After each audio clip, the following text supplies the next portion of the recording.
మీ అందరికీ తెలుసు, వాస్తవం చెప్పాలంటే నేను T20లలో స్పెషలిస్ట్ని. కానీ ఇండియాకు ఒక మంచి టెస్ట్ ఓపెనర్ అవసరం ఉన్నదని నన్ను మంచి టెస్ట్ ప్లేయర్ని మీరే చేసిళ్ళు.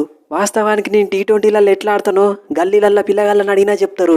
శాంసన్ ప్లేస్లో ఆడిస్తావో అభిషేక్ శర్మ ప్లేస్లో ఆడిస్తావో నాకు అనవసరం. నేను మాత్రం మళ్ళీ T20లకి రావాల్సిందే.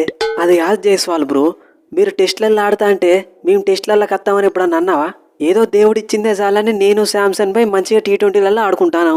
ఇక్కడికి కూడా మీరే వచ్చి అన్ని ఫార్మాట్లలో మీరే ఆడితే మేమేం చేయాలి? IPL ఆడుకోవాలనా? ఎస్, మా అభిషేక్ తమ్ముడు చెప్పింది 100% కరెక్టు. టెస్ట్ ప్లేయర్లు టెస్టులలోనే ఆడుకోవాలి.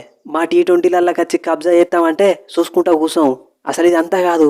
స్కై, నువ్వు కెప్టెన్వేనా అసలు? ఏంది శాంసన్ బ్రో అంత మాట అన్నావు?